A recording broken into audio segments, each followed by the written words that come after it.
Hi, I'm Salarah Starre and welcome to the Salarah Starre podcast. With over 20 years of experience, I've had the privilege of working with thousands worldwide and sharing my expertise across various media platforms. This podcast is your go-to resource for mastering manifestation and unlocking your ultimate magnetism. Hit subscribe so you never miss an episode, and let's dive in.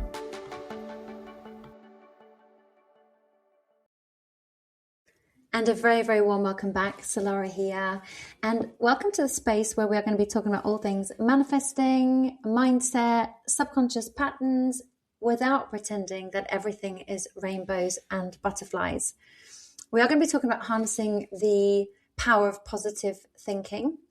But I want to make sure that we are on the same page, that this is definitely not about toxic positivity. It's not about slapping a smile on your face while your whole world and nervous system feels like they're falling apart. It's not about denying your pain, your grief, your anger, or any other very human emotion. But it is about learning to cultivate a glass half full mindset, not a delusional one. Because the law of attraction is constantly working in your life, whether you are aware of it or not. And your thoughts play a huge role in the process of what you experience and what you attract into your life. So it works whether you are consciously participating or not. You might be running old programs, thinking that you're manifesting something good, but in actual fact, sabotaging yourself without even knowing about it. So quick reminder, the law of attraction says where attention goes, energy flows. So what you focus on, whether it's positive or negative, expands and you see more of. And many people are unknowingly focusing on what they don't want and then wondering why they're experiencing more of the same. So whether the law of attraction is new to you or whether you're a bit of a dab hand or a seasoned professional, you'll know that you'll naturally fall into these patterns of focusing on what you don't want. It's normal part of the process. So if you are in any of those categories, beginner, intermediate, or advanced, and you are tuning into this, then there's probably a good reason for that, as I need reminding of this information pretty regularly too. Now, when we focus on what we don't want, it doesn't mean that there's something wrong with us. It doesn't mean that we are broken in any way at all. It just means we're running an old default program and we are doing it unconsciously. And this is where we have an invitation to become more conscious in the creation of our reality. And these default programs, they can absolutely be changed. But I want to make it really clear that toxic positivity versus conscious positivity are two completely different things. So toxic positivity might say, well, just think of all the good that you've got in your life, or think about everything you've got to be grateful for, or just think positive. Come on, everything happens for a reason. And a lot of this is said when we haven't even processed the pain. So we're going to giving off a good vibes only kind of experience whilst we're suppressing our emotion. And that is not healthy. And it doesn't help actually in the long term on manifestation and creating the results that we want. It just creates emotional suppression, and that is not healing. Whereas we've got conscious positivity.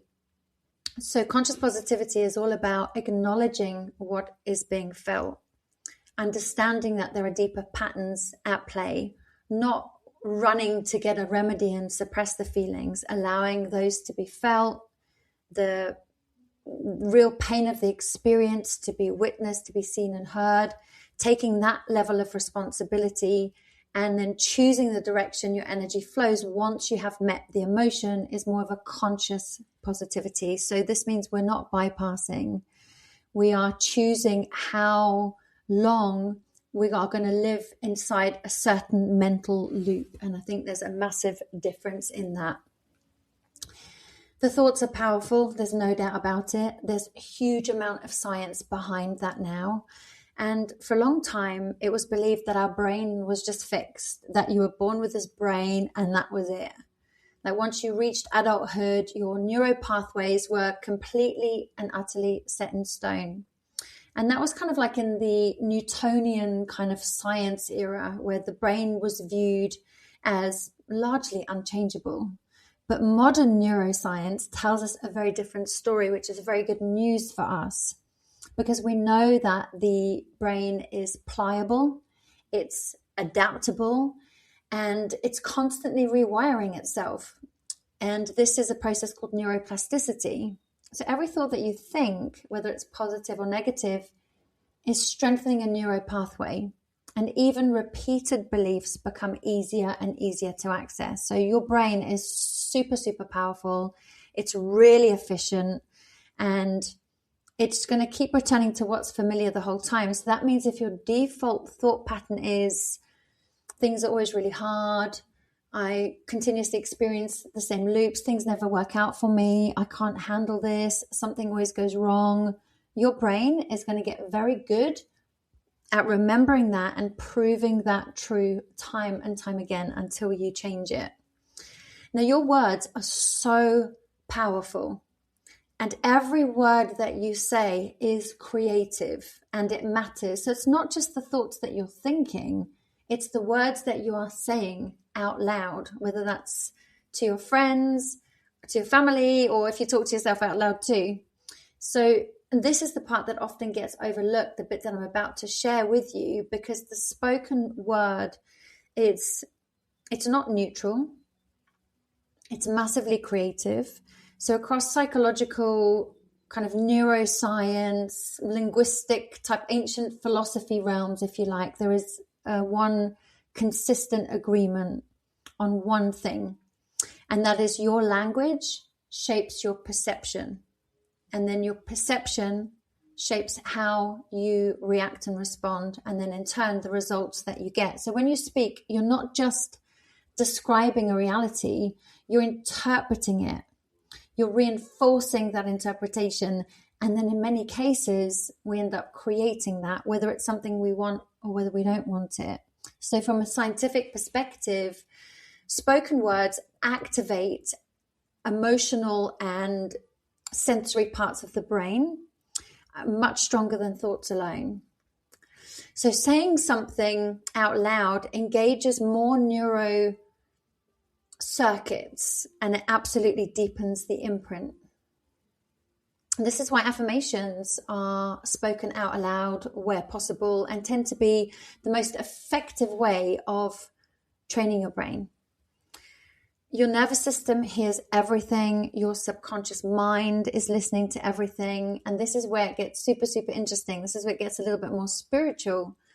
The word spelling quite literally comes from the same root as the word spell. So historically, something was to invoke meaning through symbols, and historically, to spell something was to invoke meaning through symbols and sounds. That means every time you speak, you are casting something. Like I say, it's not in a woo-woo way. It's in a neurological, emotional, energetic, and powerful way.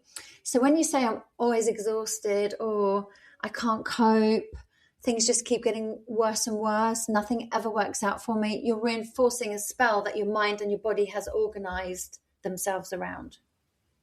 But on the flip side, if you say, I'm every day in every way, I'm getting stronger and stronger, I'm learning how to support my energy in really positive ways, I'm handling things way better than what I ever used to, things are really starting to shift for me, life is really on my side, the universe has my back. You're casting a spell, but you're casting it in a different direction. And this isn't about you lying to yourself either, but it is about choosing language that opens up to possibility instead of locking you in to a painful loop. Because your words create emotional states. So what you think creates a feeling. Your words create a feeling. Now, the feeling is either in alignment with what you want to experience or out of alignment with what you want to experience. Emotional states absolutely shape your perception. And of course, your perception determines your action, and repeated action becomes a reality.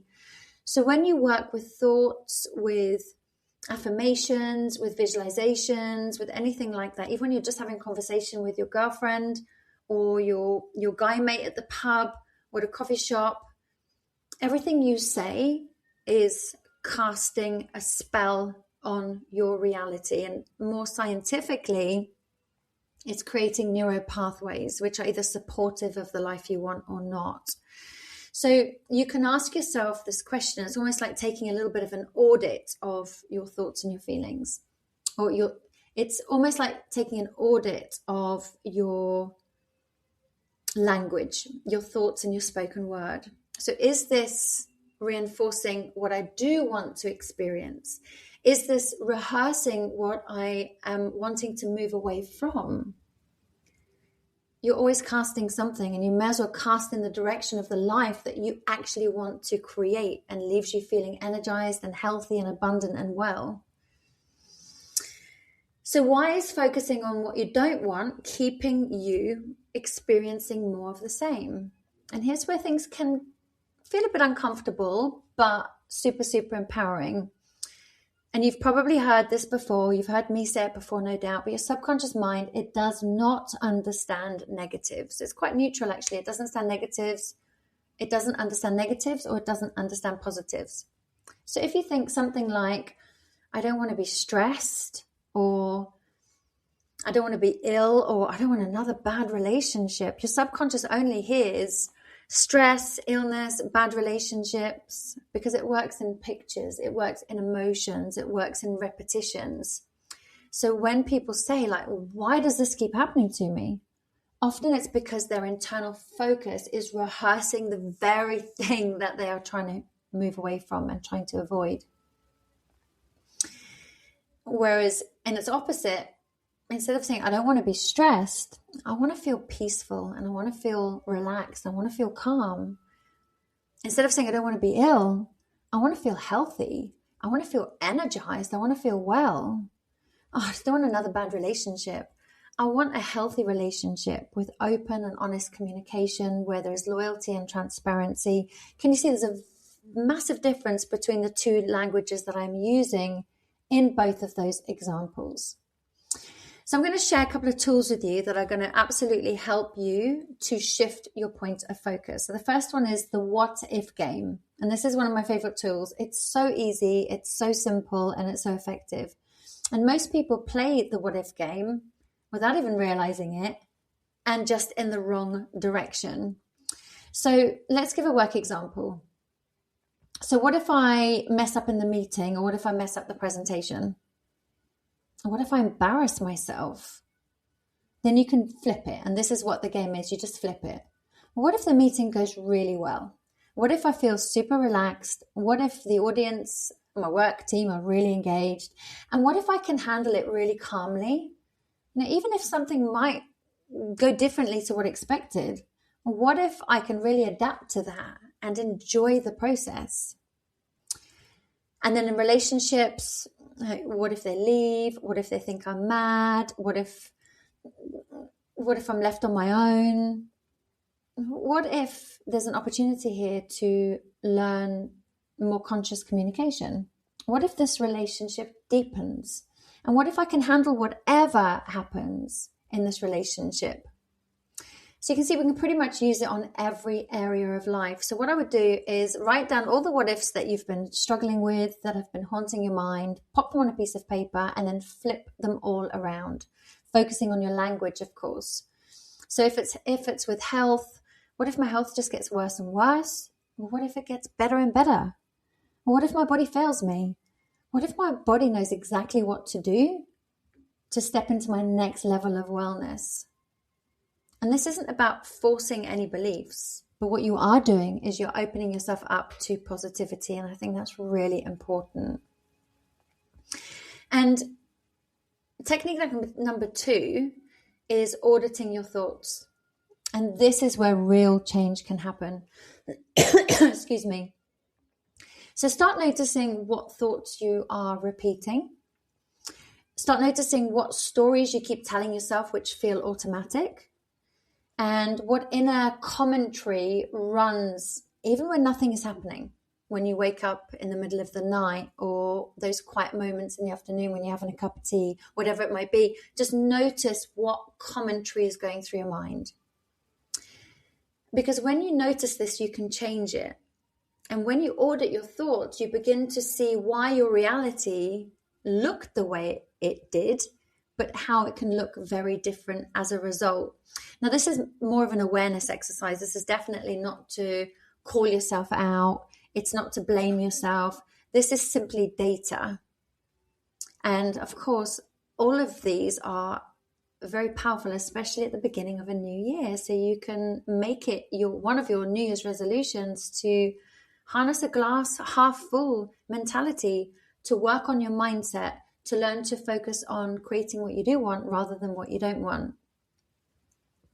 So I've got a bit of a step-by-step thought reprogramming process. So you may want to just remember the timestamp so you can come back to this later and do a little bit of journaling. So this first step might sound a little bit counterintuitive, but I found it to be super effective on finding out exactly what it is that you do want to experience. So this first step is for those who don't really know what they want to experience, or for those who want to get clearer on what they want to experience. So this part, focusing on what you don't want, is intentional, but bear with me because we are going to flip it. So we're not going to stay here very long. So you're just going to write down on a piece of paper everything that you don't want. Separate piece of paper, not one of your best journals, because you can burn it ceremoniously later or flush it or whatever what you might want to do to symbolically release these thoughts. But you're going to write things like, I don't know, I don't want to feel exhausted anymore. I don't want life to feel so chaotic. I don't want to feel so unseen in my relationship. And you're going to keep going for as long as you want to in each area of your life if you want to get super thorough with it. And then step 2 is swap it for what you do want. And then this is where you can put this into your journal, because this is something you're going to be keeping, you're going to be stamping, you're going to be really anchoring in. So instead of, I don't want to feel exhausted anymore, I want to feel energized. I want to feel like I've got a spring in my step, a sparkle behind my eye. If instead of I don't want to lose weight, it could be I want to get slimmer. I want to feel lighter in my body. Instead of I just don't want to argue in my relationship anymore. I want to learn the art of communication, of respectful communication, so we can move forward in our relationship. Can you see what I'm doing? I'm doing the absolute opposite, but I'm really making sure that when I'm writing what I do want, that I don't have any negative words within that. So instead of lose weight, it's get slimmer. Instead of I don't want to feel exhausted anymore, I want to feel energized and uplifted. Really, really important, that part, because your subconscious is always listening, and sometimes they can kind of sneak in there in this part without us even knowing it. Because remember, your words, all of your words hold an emotional frequency, have an emotional tone, and your nervous system is going to respond to those words. And then step 3, why not turn them into affirmations? Why not turn them into a way that you can create the neurological pathway and cement it in? Now, affirmations, they're not magic spells, but they are neurological training tools. Each repetition lays out another thread of the brain. So think of it a bit like walking through a field. The first time the grass is really high, but the more times you walk through the same patch of grass, the clearer it becomes. So you are walking in a pathway into the grass. And this is what thought does in our brain. Repeated thoughts create neurological highways. And this is what neuroplasticity is. And now, as we're halfway through the episode, I just want to share with you that if you want to take your healing to a completely new level, then you can download my free ebook, Your Energetic Reset. You can get this from my website. I'll put the information in the show notes. It's free, and it's absolutely designed to help you step away from survival thinking and back into alignment. And now the final one, step 4. Your subconscious mind absolutely loves imagery. Now, for those of you who struggle with visualization, I highly recommend you listening to episode 134. I'll go into detail for those who struggle to visualize and how actually it can be even more powerful, the technique that you can use instead. But for those of you that can visualize it, enjoy visualize, and for those of you that struggle with it, you can use a technique that I mentioned in episode 134. But you can picture yourself with each of your wants. once you've turned it into affirmations, so I don't want to be exhausted, I want to be energized and feel upbeat. I am energized and upbeat, which then becomes the affirmation, which is the very powerful part that creates the neurological pathways. Then you can visualize you being that at the same time as saying it. So you can visualize yourself with energy, completing the tasks that you want to complete, going on that walk with your friends that the previous weeks you didn't feel like you had the energy to do. So visualize the things that you want to experience as you are saying the affirmations. This can be very, very powerful. So like I said, if imagery is not your thing, then you can visit episode 134. I'll go into how to jump straight to the feeling, which is actually just as powerful, and for some people even more powerful. And then step number 5, submerge yourself in the energy. Because I heard somewhere once, I can't remember who wrote this, your mind is the garden, your thoughts are the seeds. You can grow the flowers or you can grow the weeds. So if you don't consciously plant flowers, weeds are going to grow by default. So that's why it's important to submerge yourself in all of this daily. Because what you're doing is you're then rehearsing your peace, you're rehearsing your calm, you're rehearsing your energy, you're rehearsing your safety, you're rehearsing your happiness. And it doesn't have to be perfect, but consistency really helps. So remember, the law of attraction responds to your emotions, to your frequency, not just your intention alone. You attract what you repeatedly think about, what you repeatedly feel into, and what you are repeatedly rehearsing in your mind. So this is where you can have fun, out with the old and in with the new. So if this episode has landed for you, I'd absolutely love for you to like it, to share it with somebody, to leave me a review. That would be absolutely fantastic. And if you're ready to go even deeper into your own personal journey, then do feel free to reach out for a free consultation for one-to-one coaching with me. And all the other information I will pop in the show notes for your ease. It's been lovely to be with you, and I look forward to being back with you same time next week. Take care. Bye for now. Thank you for tuning in to the Salarah Starre podcast. If you enjoyed this episode, make sure that you hit subscribe so that you never miss out. And you can stay connected with me on Instagram at Salarah Starre. And for even more inspiration and explore my courses and coaching at salarahstarre.com. You deserve to live a deeply connected and fulfilling life. And it's only you that can make it happen.